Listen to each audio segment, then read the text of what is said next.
So welcome. My name is Roger Berkowitz. I'm the founder and academic director of the Hannah Arendt Center at Bard College, and thrilled to be with you today for the virtual reading group, where we are uh, both continuing to read Hannah Arendt's wonderful little book, Crises of the Republic, and also continuing to read the longest and probably most famous essay in it on violence. On Violence, it was also published as a standalone book. It was written originally in 1969 for the New York Review of Books, and it is in three parts, as we mentioned last time. The first part, I've named Violence and Its Instruments and the Failure of Intellectual Justifications for Violence. The second part, which we're going to read today, and which is probably the most widely cited and most widely read part, we can simply call Power. It is Arendt's attempt to separate violence and power and to talk about the importance of power in distinction from violence. And then the third part is an attempt to ask about violence as separate from power and to what extent violence separate from power can and cannot serve political ends. In part one, which we read last week, Arendt begins from a historical fact that modernity has enormously increased the means of violence while making its political rationality far less clear. Right? We have much more violence, much more opportunities for horrific violence. And yet, as a result of that, can we use that violence? And the point is that violence needs to be justified. And so, in an age of nuclear weapons and artificial intelligence, violence is a means, but the means, she thinks, have grown so overwhelming that they threaten to swallow the ends, the political ends, that violence is supposed to serve. And that's how she opens the essay. She then, in that chapter, turns, or it's the first part, but I sort of call it the first chapter of On Violence. She turns to the intellectual response to this crisis of this enormous, extreme growth in the means of violence and the attempt to justify it. And what she says is that most intellectuals, rather than confronting the reality that violence has become politically dubious and potentially world destroying in this new age of heightened violence, most modern thinkers, people like TV personalities, social scientists, revolutionary theorists, strategists, political consultants, they try to rationalize violence. They say that even though it's so powerful and so destructive, I'm sorry, not so powerful, so destructive, it can be rationalized, it can be justified. And they thus treat violence as something calculable or manageable, even creative. And Arendt's complaint about these theorists of violence, justifiers of violence, is not that they're immoral, although they may be, but that's not her real complaint. It's that they have no sense of reality, that they get caught up in this world of strategies and social theories, and they replace judgment that actually deals with what's going on in the world, the real world, with models, with hypotheses, with pseudoscientific abstractions. And what she says, they lull common sense to sleep. But for Arendt, right, violence destroys. Violence um, can absolutely destroy and eliminate the public world. And yet, for these modern theorists, violence becomes attractive uh, precisely because we live in a world in which increasingly genuine power seems impossible, a world of alienation and loneliness, of bureaucracy, bureaucratic mass society. People feel powerless. And what violence offers is a kind of illusion of power. And so Arendt then turns to the glorification of violence, especially in revolutionary thought, like Jean-Paul Sartre and others. And she grants the seriousness and courage and real despair of a generation of young people that feels itself living under the signs of catastrophe. But she argues that this very experience of powerlessness that makes violence alluring does so because it offers a feeling of agency in a world dominated by our lack of agency, by bureaucracy, systems, and impersonal processes. And thus, violence comes to seem like the purest form of action. And this is where Arendt wants to set her opposition. She objects to this idea that violence is a kind of purified action. She says, if violence were the only thing that could stop the um the uh the processes of the world, right? If the world were going on in a way of forces that move on from, capitalism to socialism, and the violence was the only thing that could stop the force and change it and revolt, well, then maybe violence would have a role in the world. But she says that forgets the fact that there are other ways to interrupt the sort of thoughtless goings-ons of the world, namely power and action. And so she wants to, in a sense, say we don't need to embrace violence as the only way to do politics. There are other ways to do politics. And so if violence is not power and is not the only way to do politics, well, what is power and how do we do politics? And it's to answer that question that Arendt, in this second part of the essay, which is, as I said, probably the most widely quoted and most, it's the part that I think most people grasp onto, right? She slows down in this part, right? And the first part is, we read it last week. It's filled with all sorts of examples and digressions, and it's hard to follow. The second part is much clearer. She slows down and she makes some distinctions. Distinctions that she says most political thinkers usually blur. The distinctions are between power, strength, force, authority, and violence. And she takes these 5 words or concepts and says that we have to actually make some definitions and understand that each of these 5 ideas represents something different. And if we stop thinking of politics simply as domination and stop thinking that only violence can change our politics, we begin to see that power plays a much different role, and in her view, much more important and salutary role than does violence in the effort to live in a political world. And we need to see that power is not simply the capacity to coerce, but the capacity of a people to act together to build a common world.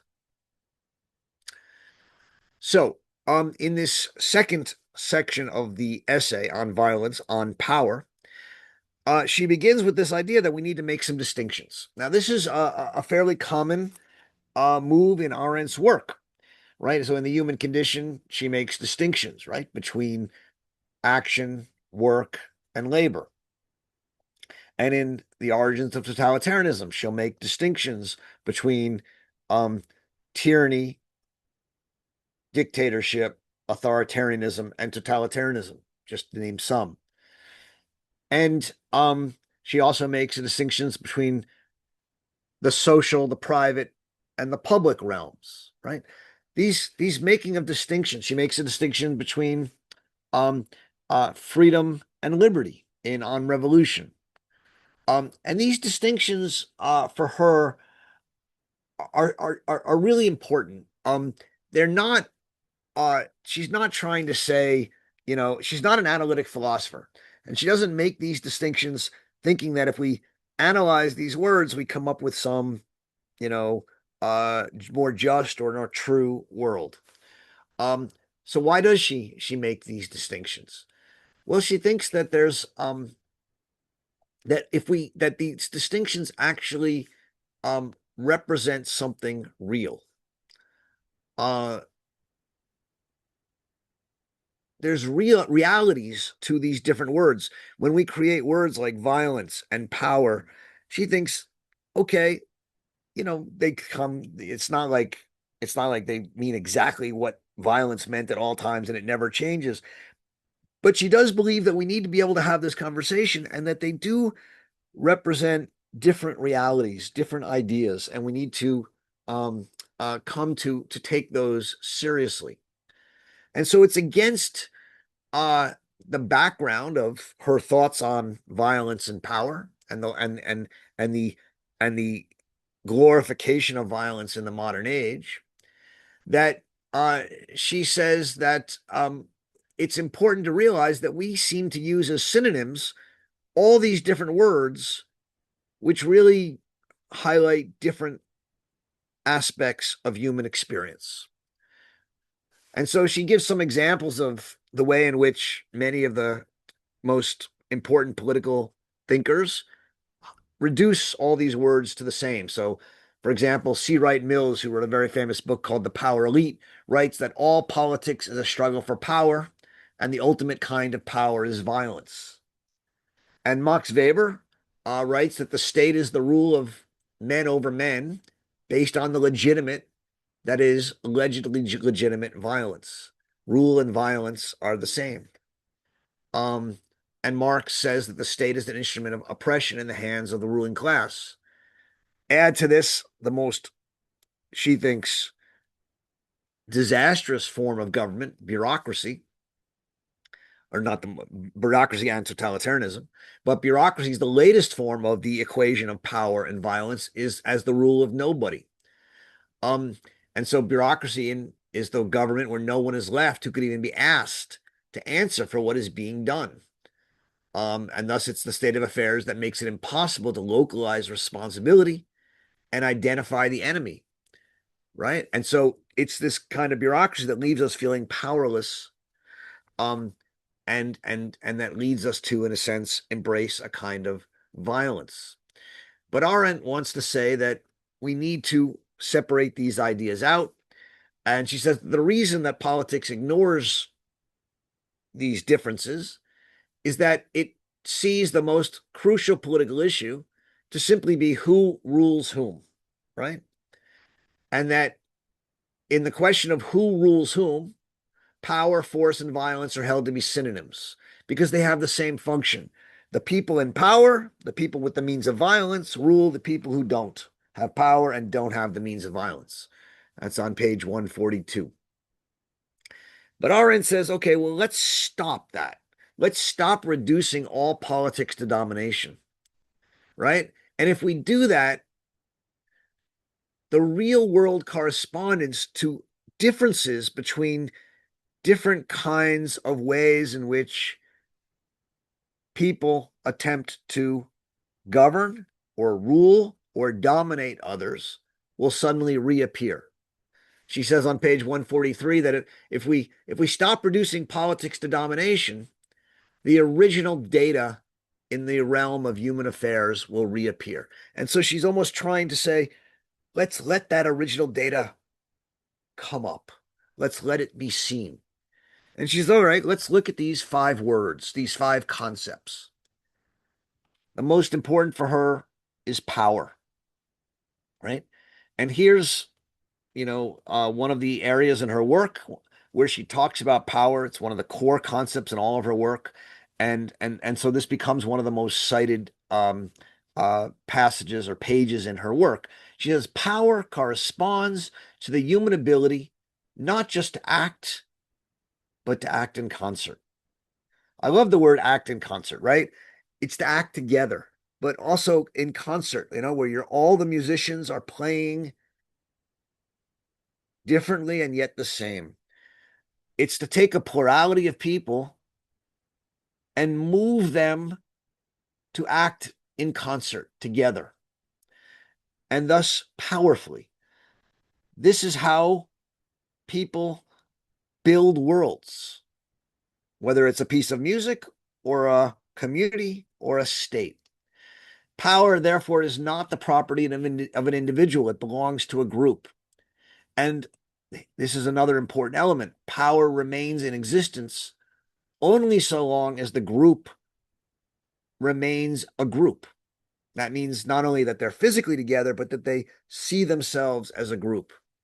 To say that the president is in power means that the president is empowered by a group of people to act in their name. And she's going to say later on that behind that in power is a past act in which the president attains legitimacy through the way they are chosen. Power is distinguished from strength, right? If power is a group phenomena, strength is a singular phenomena, a powerful man or a powerful personality. And she says that strength uses power in that sense metaphorically. The word power is being borrowed from its proper political meaning as a group phenomena and applied to something that actually belongs to a different category, namely a singular individual. Strength of the strongest individual can be overpowered by the many, which is a fundamental rule. She makes an interesting point here that is, I think, often overlooked, which is that we typically think, and people like Nietzsche and Dostoevsky have said, that we hate the most powerful people because we resent them in their power. And she says, actually, what the reason we hate them is that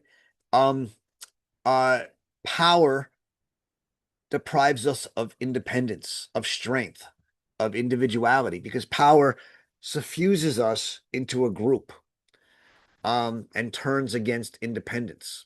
And so we hate them in a sense because they take away our originality, our singularity, our strength. Force, she says, can often be a synonym for violence, but we're going to use it, she says, technically in the sense of natural forces or the force of circumstance, the energy released by non-individual physical or social movements. And she doesn't have much more to say about it, but force is the ongoing processes of the politics which either violence or power can interrupt, right?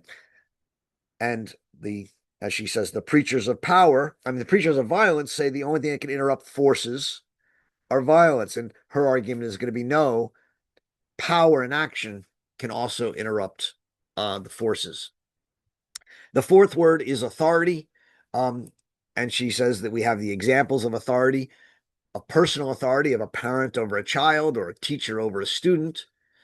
And what authority is the unquestioning recognition of those who are asked to obey, right? What she says very clearly in her essay, What is Authority, is that authority is a kind of freedom. You obey freely. And so authority is neither, you don't have to persuade someone to obey, and you can't coerce or force them to obey. They obey freely because they don't question your authority. And as she says in the essay, What is Authority? It really should be called What Was Authority, because we don't really recognize authority today anymore. You see this even in the question of parent and children, right? Where children increasingly don't even recognize parental authority. And let's be honest, for those of us who are parents, many parents question our parental authority and are hesitant to simply tell our children what to do and not to do. And authority sits very uneasily with our age. The greatest enemy of authority is contempt or laughter. And so if you want to take away someone's authority, be it a priest or a parent or a teacher, you make fun of them, you laugh at them, and that is the easiest way to destroy their authority. She makes another distinction here between authoritarian government and tyranny or totalitarianism. Like, authoritarian government is actually not tyrannical. It's a government in which people obey freely because they think the authority is legitimate. And the loss of authority of a government or a teacher or a parent leads to a kind of rebellion of power, right? Students unite against the faculty or the administration, and they take away or they make fun of and they destroy the authority that the parent or the teacher or the government has.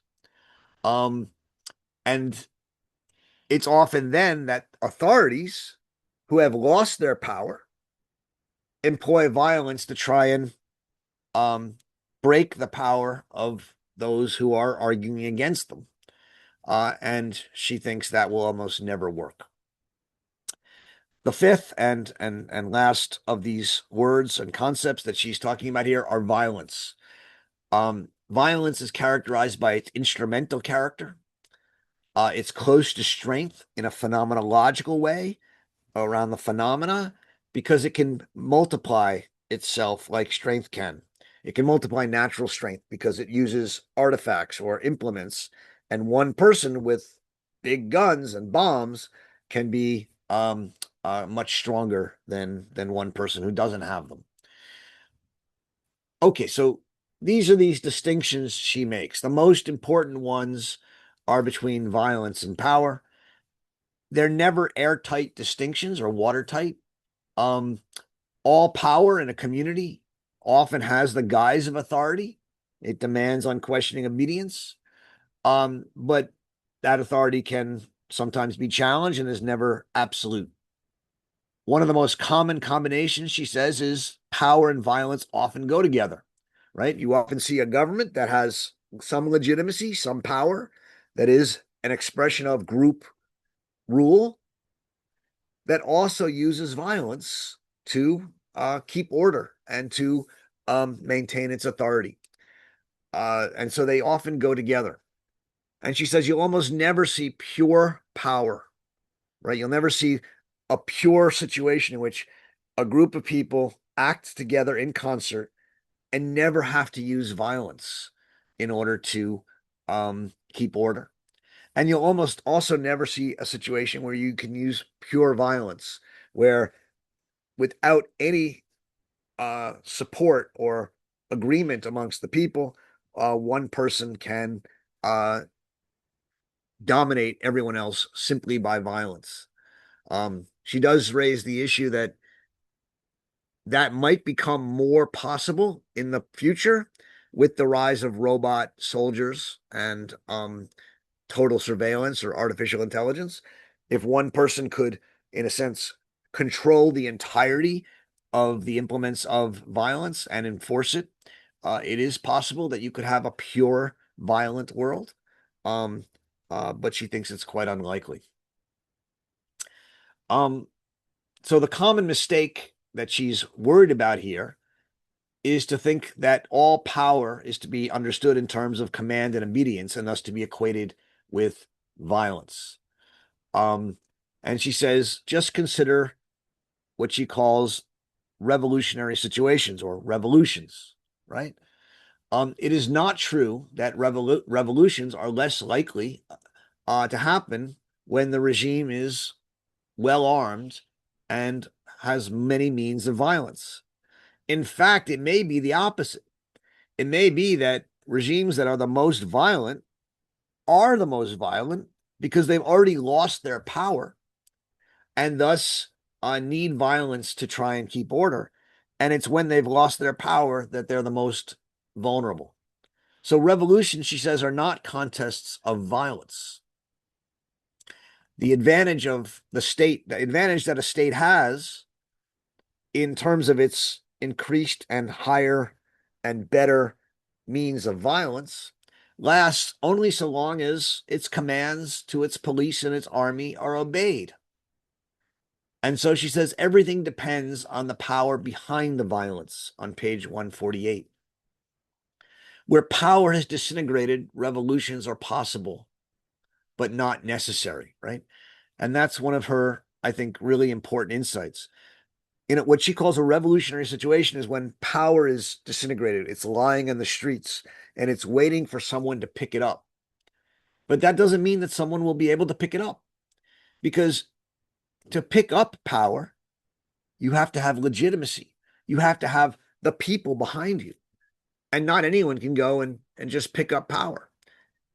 Even when power is disintegrated and the regime is in shambles and is vulnerable, it may be that there's no group, there's no person or small group of people or party that is able to articulate their legitimacy amongst the larger population and can pick up the power. And so the disintegration of a regime does not always lead to a revolution. It can lead to simply a longer period of disintegration of the regime. And it's at those moments when violence becomes quite common.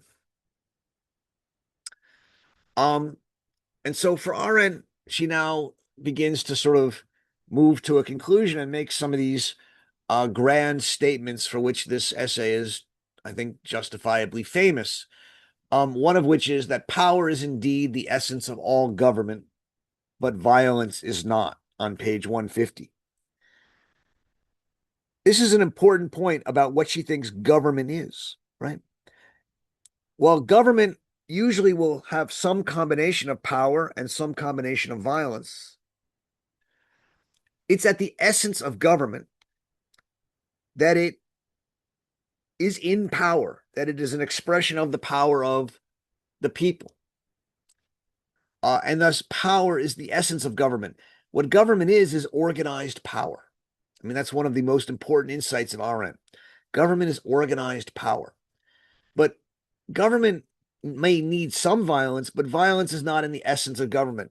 Violence is something that is needed because of, in a sense, technicalities that sometimes you just need to deal with criminals or people who are, who are deranged in some way. Another point she wants to make is that violence is instrumental, but power is an end in itself. Yeah, governments may, and remember, government is the essence, has its essence and power. Governments may pursue goals or ends, but the power of the government precedes the ends or the goals that it pursues. The point is that government is simply organized power. So government itself has no policy end. It is simply to keep the power and the legitimacy of the government intact. It's an end in itself. And thus power, unlike violence, does not need justifications. It is inherent in politics. But if power doesn't need justifications, what it does need is legitimacy. And that's another important point she makes here, is that legitimacy and justification are not the same. Right? Power springs up whenever people get together and act in concert. It doesn't need to justify itself. It's the power that the people have when they're organized and act. But it derives its legitimacy from that initial act of getting together rather than from any act that follows it. Thus, legitimacy is always based in the past, in consent, whereas justification is future-oriented. And so the opposite of this is that violence can never be legitimate, but it can be justified. I mean, we can see this in two recent examples in the United States, right? What the president did in Venezuela was not legitimate. He didn't have a declaration of war, or he didn't find consent ahead of time for it. But for many people, what he did in Venezuela was justified because it worked and it maybe made the world better. It's a future-oriented justification for illegitimate violence. And yet, at least so far, right, what's happened in Iran, again, was illegitimate, but it hasn't yet proved its justification. Some people think it might still be justified because they think that if it works and Iran is defanged and the Middle East blooms in peace, the illegitimacy of the violence will have been justified.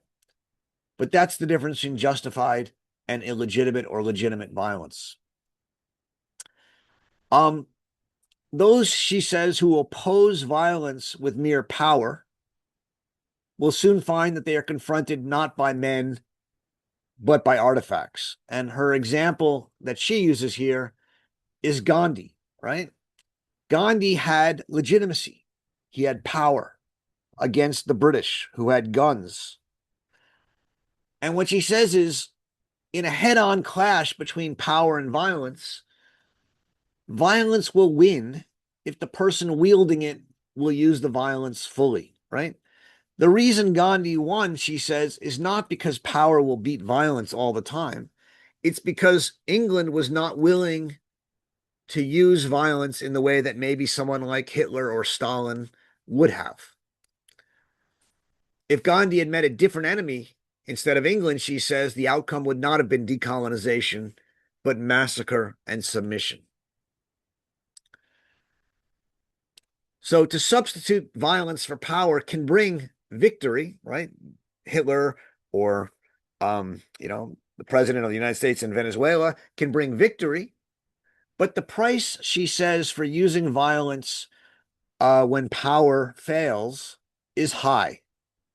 For it's not only the vanquished that pays the price in the pain of being the subject of violence, but the victor pays the price in that the more they use violence, the more they disempower themselves. They lose their own power.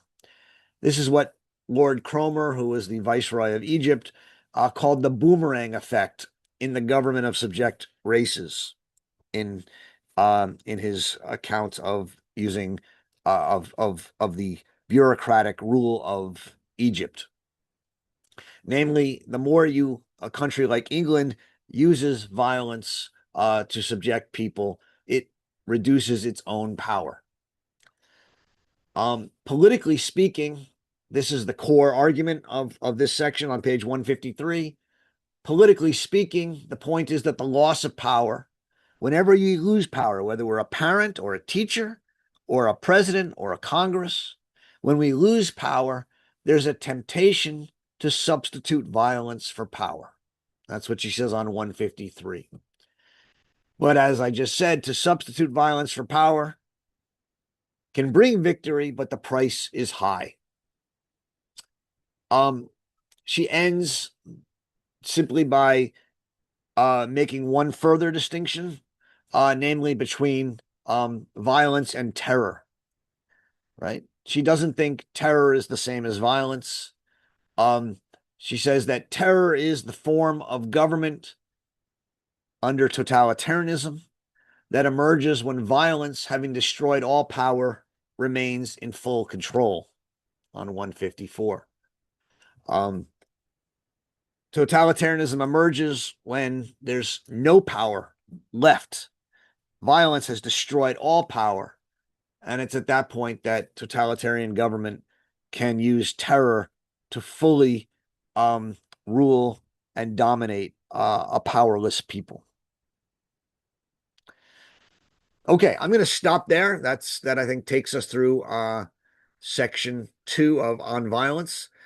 As I said, it's probably the most widely talked about, cited, and read part of the essay. So I look forward to hearing what you guys have to think about it. We are going to take a 2-week break for spring break and other things, and return with part 3 of Violence on April 3rd, I believe. But for now, feel free to engage in the conversation in the chat, be respectful, and you can also raise your hand and participate in our public conversation. I look forward to it. Thanks very much. And we begin with Ted. Theodore? Yeah, unmute. You got to unmute yourself. Can you hear me now? I can. I think there's a word missing. By the way, excellent lecture. My mind is spinning. And I just think that there's a very important word missing from the whole vocabulary, and that's vulnerability. I think people give up power to the government or go for a strong man when they feel vulnerable. And I think we're seeing that in the United States, where white people feel vulnerable because we're indeed in the next few years will be a colored country. So I think vulnerability, they give up power, but I also think the government uses power, force, or violence when they feel vulnerable. So I think a key word missing in this whole discussion is vulnerability. Uh, Thank you. It's interesting. I mean, so she's the word she's talking about in in her distinctions are all words which are usually synonyms for domination, right? Power, force, violence, authority, and I missed one. Strength. Um, you're sort of pulling from the other side of the thread, I believe, I think, with vulnerability. Um,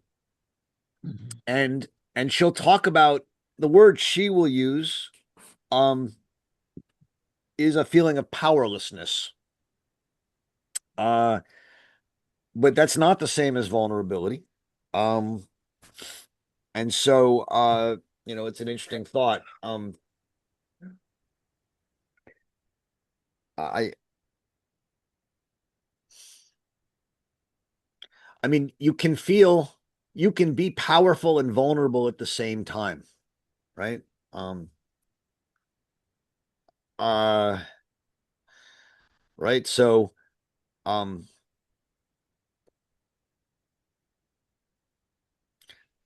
many people would say about a country, uh, you know, like Israel, right, that they're the most powerful country in the Middle East, and therefore, how can they feel vulnerable? And yet, given the history of Israel and anti-Semitism in the world, and the place where they're in, I think many Israelis have rightfully and understandably felt vulnerable for since the founding of their state. And so it's that confusion of being both powerful and vulnerable that often leads to so much of our uh, attempts and misattempts and misunderstandings of these arguments about um, of anti-Semitism or post-colonialism or things like that. And so I think you're right to say that that we should maybe add in vulnerability um, uh, to the mix. It's a nice thought. I'm trying to think it through on the fly here, Ted. So doing my best.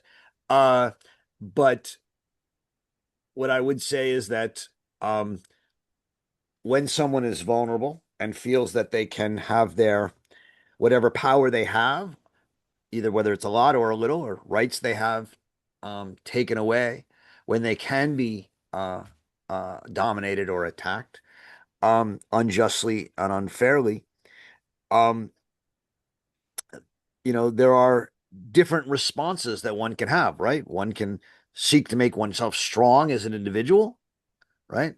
One can seek to make oneself powerful, to work with others and create a sense of power.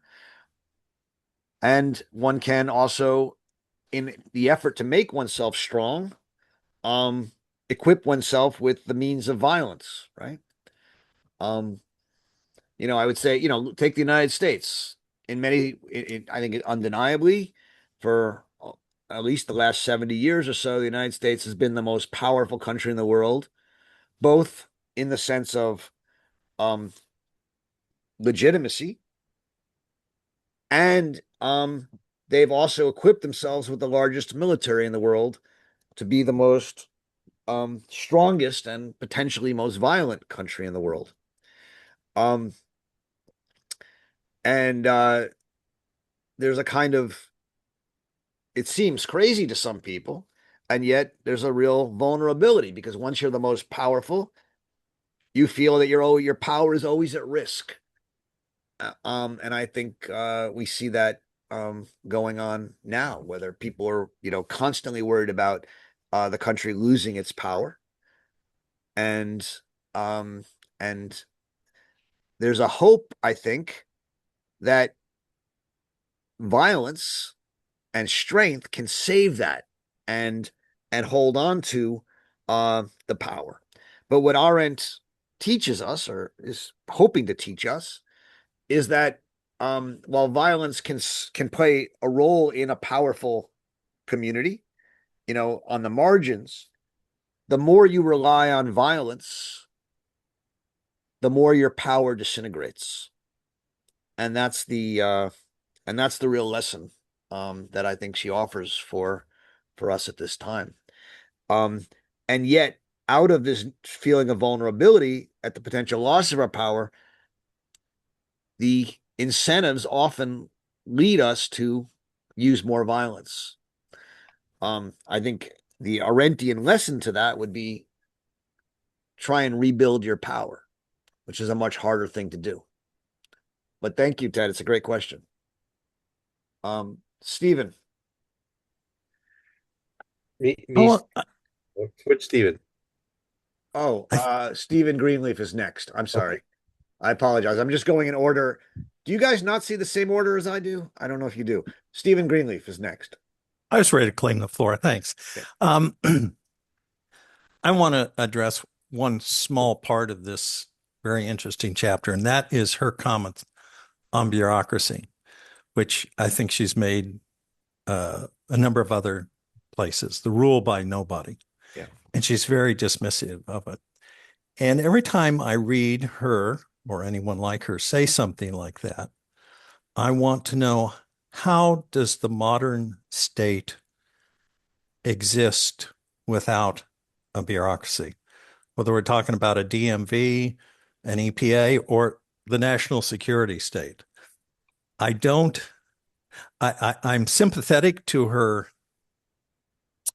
intuition, but in practical terms, I always seem to run into a huge roadblock that I don't see how the state works in, especially internationally, say the national security state, in an international environment where you are constantly in an arena of conflict where the strongest, most efficient are the ones most likely to prevail.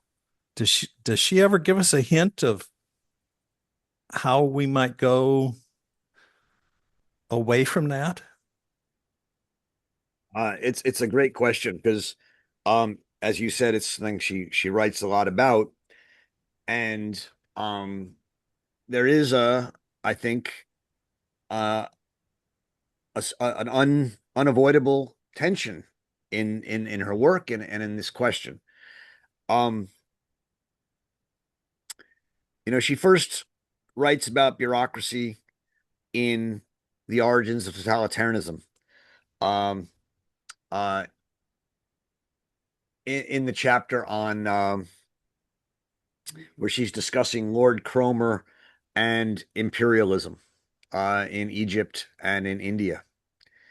And, you know, what she understands then is that the rule of the bureaucrat was um, the rule of, the well meaning best, the rule of the best, people like Lawrence of Arabia, and Lord Cromer, people who were educated and thought that they were, in a sense, taking responsibility um, for lower classes, lower civilizations, and trying to raise them up to good English men. And what she says is that the bureaucrat stands in opposition to the rule of law, right? The rule of law has limits.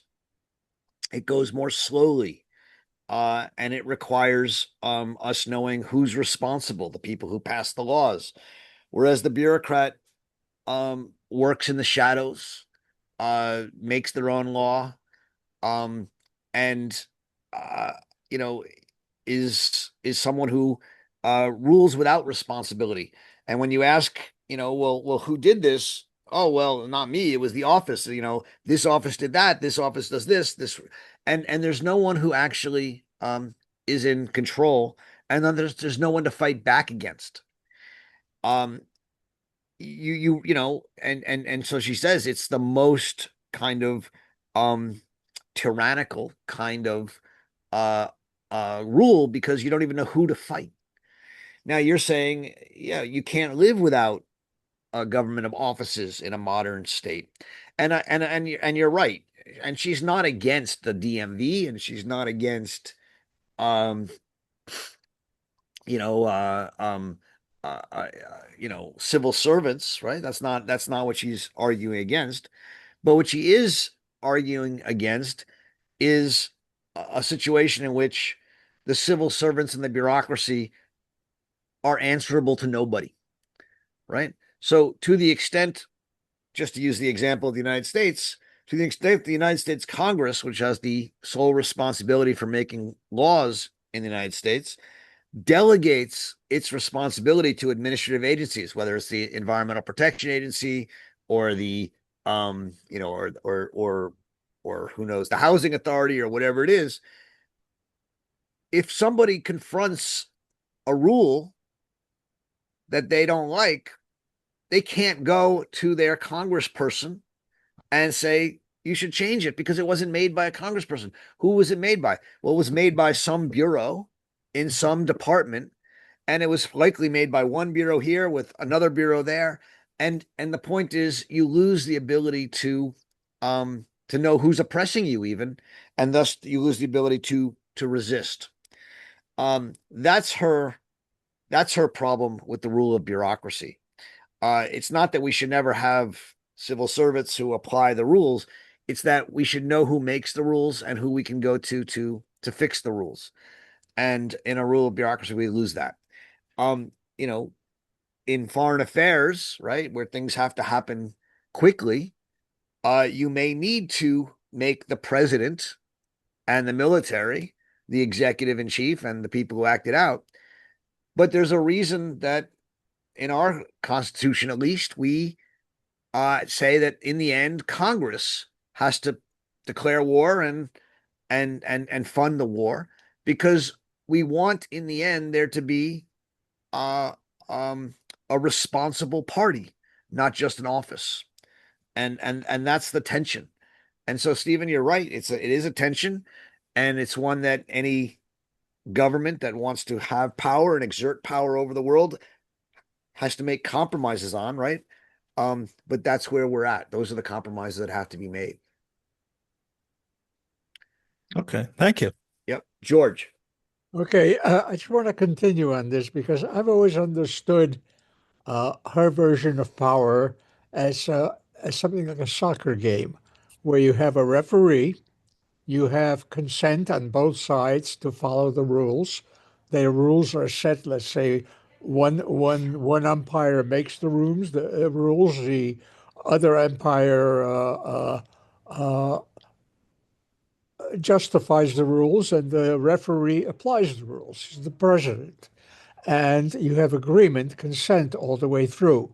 The problem with this is that you need this consent. If you don't have it, let's say if one side decides it's losing too much and too often, and it wants to break the rules, then you have the power of violence situation.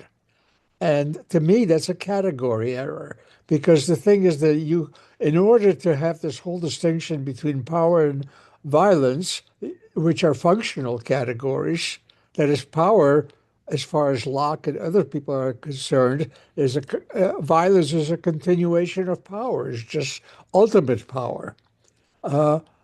This is a category because what you need is legitimacy. There's the referee really is the authority, just the way the president would be the authority who follows the rules. So the categories here is you have normative category on one side, legitimacy, and you have functional stuff like power and violence and peace and quiet. So that is the distinction that's always bothering me. You call it attention. I see it as a basic thing. Yeah, George, let me try and I think that there's some confusions in at least the soccer game metaphors that you've brought up. So I don't know if that's confusing me or not. But the umpire, right, is someone who's in power.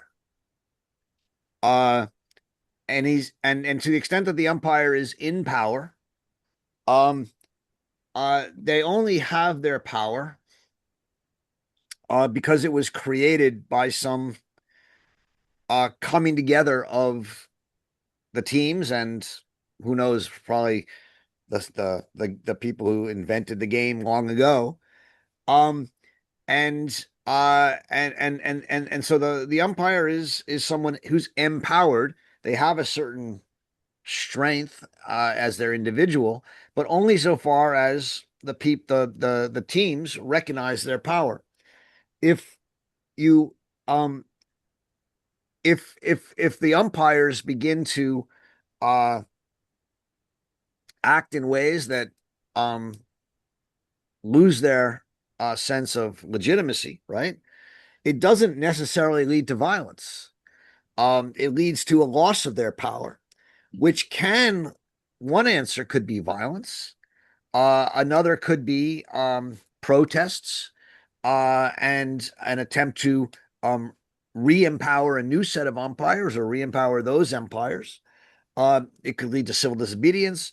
The point is, it doesn't have to lead to violence. I mean, Arendt says, like, if violence were the only way to uh, interrupt a process and change things, then yeah, then violence would be justified in these situations. But it's not. There are other kinds of actions that can change the world. And so I don't think it has to lead to violence when the umpires break the rules. So I mean that's just I think it's just a misunderstanding. Well, I understand what you're talking about is you change the word power to authority, and authority becomes legitimate in that sense. But No, I'm not changing the word power to authority um at all. I mean, again, these are all different words. Um, it's all German words. Yeah. I thought you don't have to speak German, but but the point is that the umpire, right? To the extent authority would mean unquestioned obedience. Um, uh, they may have some authority as the umpire, but I think mostly it's not authority. It's more that they're empowered. As and that being empowered gives them a kind of temporary authority as long as they use it well. Yeah, I know, I understand all that, but empowering authority, it means it's a function of consent. And it really has to do with the time, the speed accuracy type of situation. All the things in using the authority correctly takes an awful lot of time, whereas the violent people can do it very fast. The people who Well, the violent people can do it fast, but it often, and we'll get to this in part three, but it usually doesn't work. I mean, that's her. I mean, violence has to be justified, and it's usually justified by success. The problem, right, that she has with violence is that it usually is not successful. You know, um, right now, I think we're seeing a really fascinating real time example of this in the Middle East, right? Uh, there is an attempt by the current U.S. administration to really say we can use so much violence that we can achieve our ends and that we will win. We'll see, right? What Arendt says is if you can use violence and achieve your ends and the ends are justified, then it's just a question of whether the means justify the ends. And that's a question that people will disagree on. But what she worries is that most times the attempt to use violence to achieve your ends fails, and all it leads to is more violence. Well, And here we go back to vulnerability. It depends if you're the victim, if you're the people in Gaza or Iran or even in Israel, they're getting killed. It succeeded. it succeeded. Violence succeeded for them. They got him. Well, I mean, I don't think the goal of violence was simply to kill some people, right? I mean, obviously that's a side. It's a question that can be discussed. Yeah, I mean, I think most of these people are using violence to achieve bigger ends than that.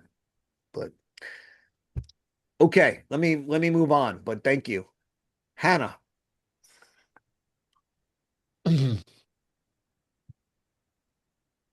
Hannah, are you there? You got to unmute. Hi, can you hear me now? Yep. Hi, I was going to talk about something else, which I'll get to in a second, but of course I cannot let the bureaucracy comment go without some, the Holocaust was an exercise in bureaucracy. It was accomplished via bureaucracy. Eichmann was the perfect bureaucrat. Max Weber's iron cage and the rational use of rational techniques, um, was what made it possible. Um, Efficient running trains, efficient gathering of who lived where, efficient organization of the entire enterprise. The bureaucratic tools was what made mass murder possible. So I just and certainly Arendt emphasized that in the origins of totalitarianism, and she also referred to Ruel Hilberg, who wrote The Destruction of European Jewry, measuring this bureaucratic processes. And then my father wrote a book called The Cunning of History, where he pulled a lot of that together. So I have to say that dismissing bureaucracy as a positive function of running government, not a very partial thing. There's a lot to be said about that, obviously, but I was interested also in her comment about lecture classes in the 60s being disrupted. Obviously, that bothered her as a university professor. And here we are again with people barging into classes, going from the river to the sea, and not allowing, say, speakers representing viewpoints they don't like. In this case, it's usually Israelis or discussing something. And it's interesting that she says the extreme form of power is all against one, and the extreme form of violence is one against all. Um, and that you would think that a minority, a small group, uh, facing a majority, the university and the large lecture hall, let's say, couldn't do the damage, except she says by means of silent assent and of complicity of the people who aren't objecting to the action. And that's also kind of interesting in terms of some kind of anti-Semitism too, as a function of permitting these sorts of demonstrations and disruptions to occur. So I just thought that was one application of what she was talking about today. Thank you. Yeah, I mean, I think the comments she makes about the lecture courses are fascinating, and um, as someone who gives lecture courses, meaningful to me. Um, you see this happen, right? I mean, I saw this happen at a meeting I was in this week, where we were having a meeting with 100 some odd people, and 20 or 30 people tried to disrupt it. And you know, the question is, how do you respond, right? Um, whatever the issue is on campuses or in a business or wherever, it's often a minority of people who want to disrupt order in order to make their point or achieve their ends. By the way, this also relates back to civil disobedience, the essay we read prior to this, where she says that what is civil disobedience? It's the act of an organized minority, right, that wants to stop the processes of government, whether it's traffic some some aspect of thing happening in the world, in order to uh, um, protest and make clear that they believe that something unconstitutional or wrong or illegal is being done. Um, uh, so in many ways, the kind of disruptions that she's here talking about and that you're talking about could be understood as a kind of civil disobedience. Um, uh, and what she's saying is that even if the majority doesn't agree with the minority, if they don't act to support the status quo, right? They actually support the minority, That's right? right. Because the point is that in civil disobedience, a group of people can act in civil disobedience. The reason civil disobedience is effective is because even the people who are not acting in civil disobedience somehow come to see that the current status quo is unjust and don't defend it, or at least it's not so just that they're willing to defend it. And what she says is that in these lecture courses, the problem is that the students, even the ones who aren't the protesters, don't feel that the lecture is important enough that they're willing to defend it. In the rhetoricians call what this act, they call it the heckler's veto. That's what we call it in my profession. And the heckler's veto is a very destructive thing because it simply cuts off argument and it cuts off Yeah, but Hannah, let me debate. just say that the heckler's veto only works when the non-hecklers are Exactly. not willing to defend their system and That's right. that's what she's That's trying to it. that's what she's trying to say. But she's not supporting it. It's not that she's supporting it or not. What she's saying is that the reason it's effective Yes. is because the power Right. of the lecturer and of the university has already been diminished. And that But it's tells up to the majority. It's up to the majority how they want to respond. It is up to the majority well, because they have more power because as she's defined, power rests in the majority, in the group. So it is let up me to the let me let me majority. correct that with one part, right? Power is not simply the power of the majority. It's the power of the majority to act in concert. Yes, And exactly. the problem is that even if the majority has their opinion, if they're not willing to act on their opinion, they don't have the power. Right. I just thought it was a beautiful illustration and how very relevant it continues to be. But yes, exactly. The mechanics, the dynamics of how it works was very interesting to me. Yeah. So, I mean, if a heckler emerges, right? Um, the way a good speaker or professor or politician or whoever deals with it is they let them speak for a certain amount of time and then they appeal to the rest and they say, do you want to hear more of this or do you want me to continue? Yeah. And and that's when the power becomes an issue. Either the people will say we want you to continue or we want them to continue.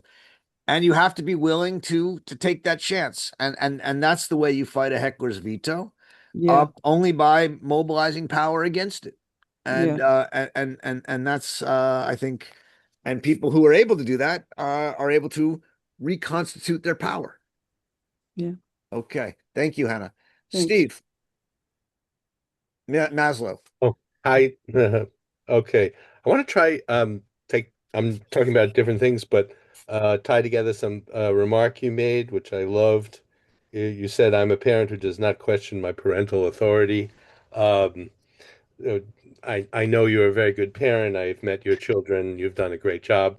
So, but I am a parent who does not question my parental authority because of something that Arendt is talking about, the notion of stooping to conquer, or the notion, as she says on page 138, that the instinct of submission is at least as prominent as the will to power, that there's an interconnectedness between ready submission, and it's not the same thing as passiveness.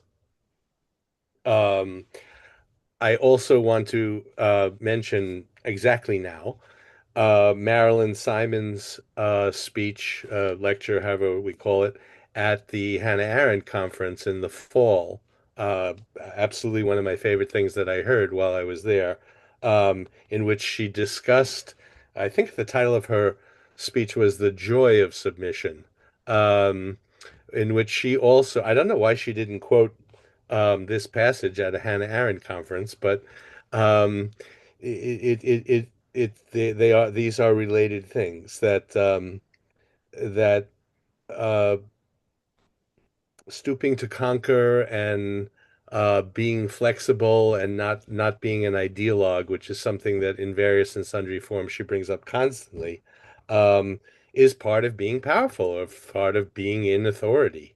Both definitions are in play here, and I just for those of us that were at the conference, I wanted to bring this up because I'm not as eloquent as Marilyn Simon was.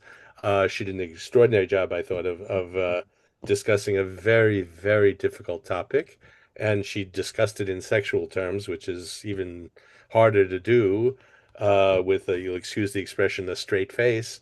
Um, and yeah, anyway, so I'm just bringing this up so that we don't pass that by and, uh, you know, forget about Marilyn's contributions. Yeah, thank you. I mean, yeah, this section on 138 is wonderful. It comes right after the bureaucracy part, which we've talked about, right? Where um so the idea is that we have a consensus that power is to command and to be obeyed, and that's a consensus that power and violence are similar. Um and and she says, in terms of our, this is on 137, in terms of our traditions of political thought, these definitions have much to recommend them, namely that power and violence are connected. And and she goes through different ideas of absolute power, power of man over man, tyranny, and bureaucracy.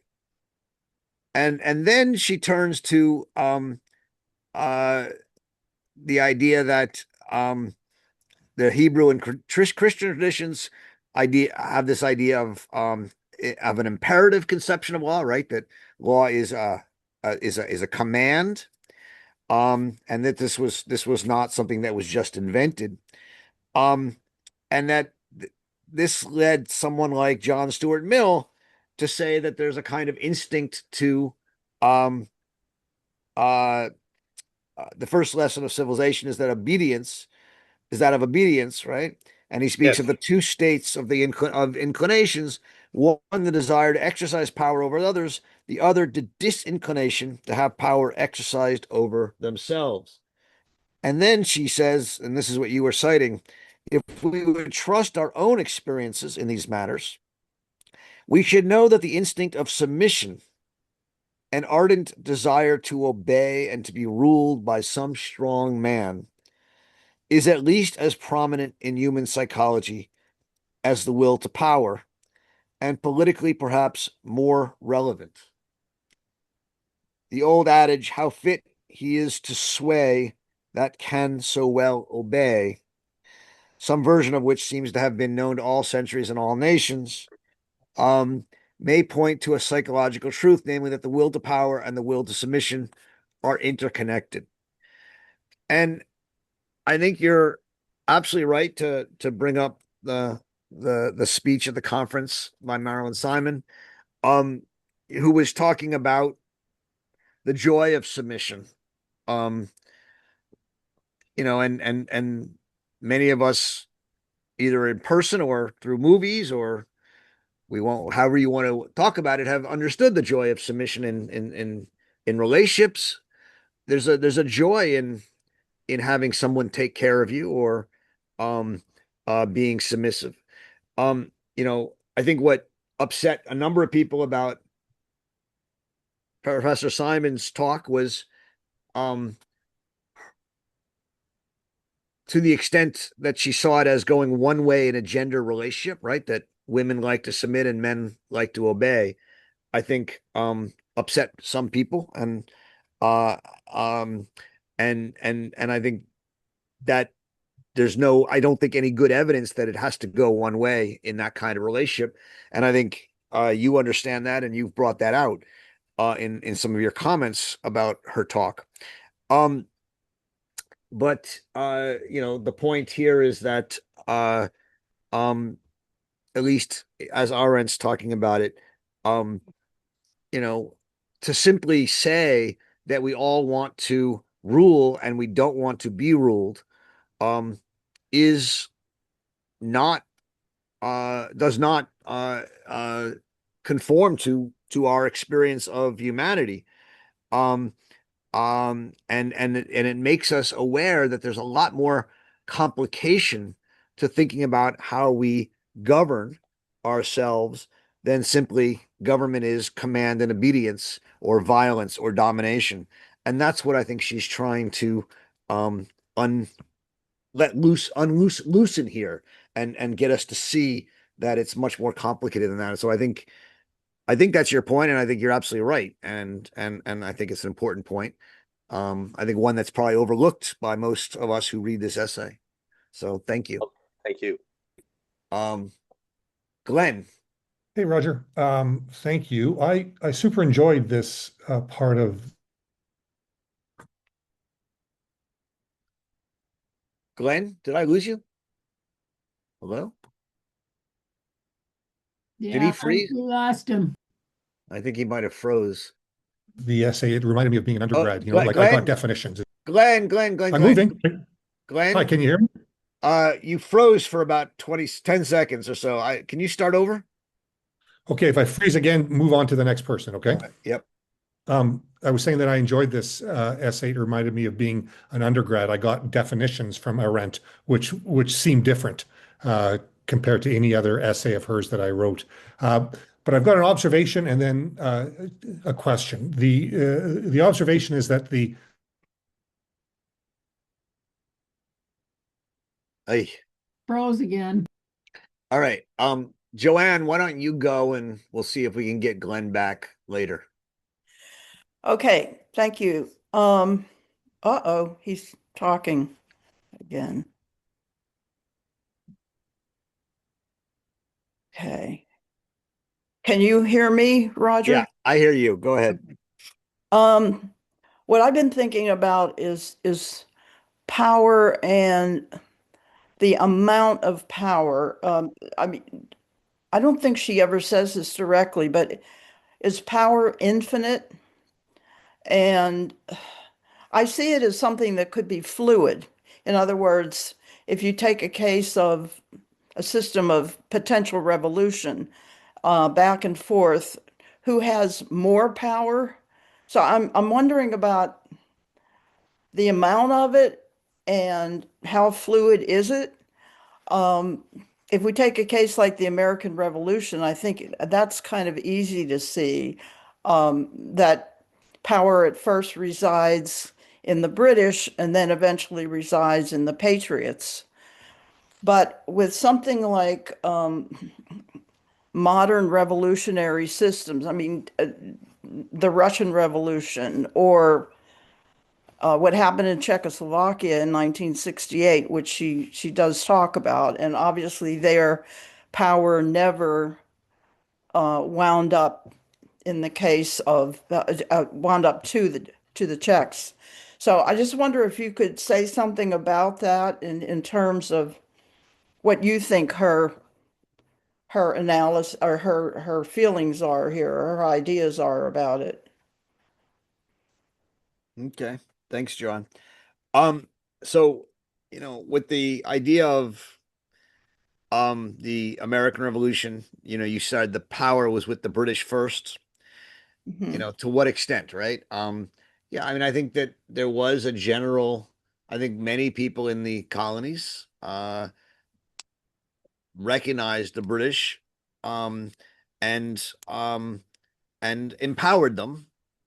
But that power was partially violent, but also I think there was some. But you're right, they lost power with the with the Tea Act and other Stamp Act and other things. And eventually their power disintegrated. And then the question was, what could happen, right? Was there someone willing to pick up the power? And from Arendt's point of view, the revolution happened over like 20 years, right? There was the Tea Party, there was the rebellion, there was the liberation, there was the Articles of Confederation, there was the Constitution. From her point of view, the revolution, the liberation maybe happened in the war, but the revolution really doesn't happen until certainly after the Constitution is enacted in 1789, and even later than that, when the Constitution becomes to be worshipped, sometime later than that. And so the point is that power had to be cultivated and developed, and it gets cultivated and developed by people acting together. And one of the reasons she thinks that the American Revolution was different from the Russian Revolution or the French Revolution or the Haitian Revolution or any others is that even before the American Revolution, the colonies were largely self-governing. They all had legislatures, but they also had, especially in New England and other places, they had town governments, town meetings, such that there was already people acting in concert together. Power, not just as violence or authority, but power as collective action, acting in concert, already existed. And so that when the British power began to crumble, it was sitting in the streets, there were actually people there to pick it up and run with it. How much power, right? And this is something that I think is a really insightful part of your question. There's an unlimited amount of power, right? Power grows with the amount of engagement and activity of the people who empower it. And so the more people act, the more they become public citizens, the more they engage in town hall meetings, and the more they engage in legislative assemblies, the more they engage in civil disobedience, and the more they engage, the more powerful the community becomes. And there's no limit to it because it has no end. The end is simply empower. And so from her point of view, two different countries, both with good governments that keep control, one can have a little power and some violence, and one can have a lot of power and less violence, and one can have a ton of power and very little violence, and some can have a little violence and a little power and a lot of violence. And so there are, without a doubt, power distinctions amongst governments. And in the end, I think power is largely for her, can grow almost unstoppably if people really are engaged and involved and acting in concert. Thank you. Yep, thank you. Vigdis. Yeah, I want to go back to this about the will to power and the will to submission are interconnected. And she also follows that by saying, conversely, a strong disinclination to obey is often accompanied by an equally strong disinclination to dominate and command, which I find quite interesting. And I want to relate that to the talk you had with Helen Landemore in the podcast about her book, Politics Without Politicians, The Case for Citizen Rule. And I wonder how this, in a way, could be implied into that. Because I think if you see today, you see a lot of people who are in this category, some with the will to power, like obviously Trump, and you have a lot of the will to submission among, for instance, it seems in the MAGA movement, but you have this in other countries as well. We see it in Europe. But then you have obviously people who don't want to they don't want to obey, but they don't want to command either. So the relation between that, and especially when I know Helen Landemore talks about the problem that those in power, the politicians, don't want to give away their power. They want to keep that dominance. And that would be one of the main problems, to have this kind of citizen rule that Helen Landemore talks about. I don't know, was that Yeah, it's a good, no, it's fascinating. I'm just trying to, yeah, I mean, I think that's it. You know, you turned around this phrase about the desire to, um, the instinct of submission, often goes along with an ardent desire to obey. But she also says, as you rightly say, that there's a way in which there's a disinclination to rule and a disinclination to obey. And I think that goes with the loss of authority. You know, the fact that parents are uncomfortable exercising authority over their kids. And that doesn't mean their kids, therefore, obey their parents more. It means they obey them less. Um, there's a kind of, we live at a time in which we're afraid of obedience because we're afraid of authority, because we don't see authority as legitimate, and we see all authority as unjust or unjustified, and and therefore we need rational persuasion, rational arguments for authority. And without rational arguments for authority, we don't think it exists. And so this is the problem of the Enlightenment, right? This is the Aufklärung, is that we no longer see any authority as unquestionably right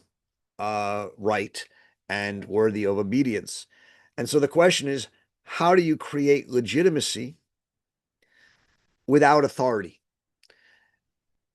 And I think you're absolutely right that Helen Landemore's book, Politics Without Politicians, right, is an attempt to think about how to re-empower political communities at a time of incredible disempowerment and loss of authority. And it's it's funny. She's not someone who has identified as an Arendt thinker in the past, and some of her earlier books actually were much more Habermasian, in the sense that they tried to argue for citizen assemblies on the basis that they would lead to true or better decisions.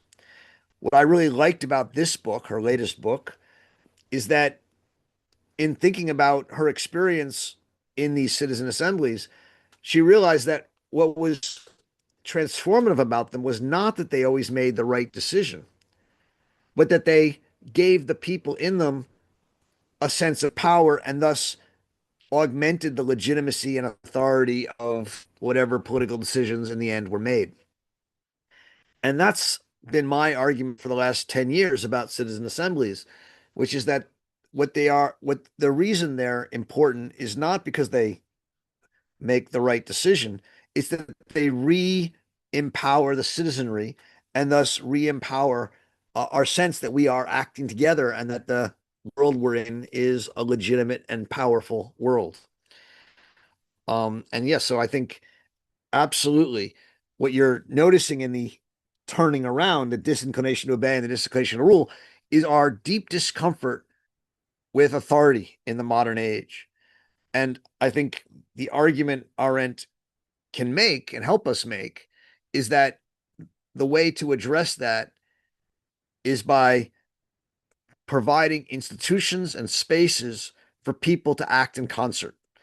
Juries, citizen assemblies, town halls, all of these are, in my view, institutions that train us and habituate us and give us the opportunity to experience power. And that's why I think they're so important. Thanks. Yeah. All right, Steve, you'll get the last question. Steve Cap. You got to unmute, Steve. Lost the cursor again. I'm interested. Can January 6th be perceived as a close to a pure violent event? Because apparently, by reports, the president controlled the mob by means of cell phones. And when he got on the phone and said, "Go home," they went home. And when he didn't, they didn't. Yeah. So to me, that the simple answer to that is certainly not. I mean, these weren't. At least I have not seen reports that these were robot soldiers who when he got on the phone, they went dee dee dee dee. No, I mean these were human beings. They were a mob, or they were a protest, or maybe some combination of both. But they weren't just robots, right? I mean, I think people have to take seriously that as much as I think what they were doing was horrific, um, they were there because they really did believe that the system of elections in our country are corrupt and not working. They may be wrong, right? And I think they are wrong. But I think they believe that, and as a result for them, the power of the system had broken, and they were willing to empower their president, who they thought would be able to break and replace that system. I think they were wrong. I think I think it's a disaster what happened, but I think to simply think of them as automatons or robots with no will of their own is not helpful. Well, I accept that entirely. But what I'm thinking is violence is an instrument, and what they allow themselves to do is allow themselves to be converted from the kind of person that you described into an instrument is responding to the will of the leader. Yeah, I mean there's an interesting point there, right? Because a lot of them in court, broke down crying, saying, "I can't believe I did this." I think there's a lesson to be learned about mass movements, how in mass movements people lose their individuality and become instruments of a leader. And I think that yeah, many of those people did lose their individuality and become instruments of a leader. I don't think all of them, but I think some of them did. I think some of them knew exactly what they were doing and still believe in what they were doing. So it's hard to speak with a broad brush about all of them. But yeah, I think looking at mass movements, you can talk about mass movements as instruments of violence, and I think that's an interesting point. Thank you. All right. Thank you all. This was a great conversation. Like I said, we're taking 2 weeks off for spring break, and we'll be back on April 3rd with the last part of On Violence, which is an extraordinary denouement and culmination of this essay. So I look forward to talking about it with you. Then we'll read the interview at the end on thoughts on politics and revolutions, and then we're going to read Home to Roost, which is one of my favorite essays of Arendt, and came out later than this book, but I think should be included as one of the essays that she wrote on Crises of the Republic. And then we're going to start a new book probably in June. So if you have ideas for a new book or what you want to read next, maybe something short that we can read over summer in June and July. It could be some letters or anything. Let us know. You can write to arendt@bar.edu or Yana or me, and we'll probably announce the new book in the next 2 or 3 weeks. Have you ever All right. considered have you ever considered something not written by Arendt but very aligned? We've considered it, but the short answer to that is once we open that It that becomes box, really right? hard. Yeah. It could go it anywhere. just becomes a question of are we reading Hannah Arendt or are we reading other people? And Okay. trust me, I read lots of other people. I don't think Hannah Arendt's the only person one should read. That's obvious. I have entire courses where we don't even read Hannah Arendt. I know people don't course. believe that, but it's true. Oh, I do. But my worry is that once I start opening the Yes. group up to other things, well, we could read anything. Well, you have the dialogue groups, I guess, for that too. Yeah. Now, I mean, maybe one day we will. It's not a hard no. But I just telling you that's Sure. why I've avoided it. Thank you. Yeah. Thank you, everyone. Thank you all. We'll see you in 3 weeks. Bye.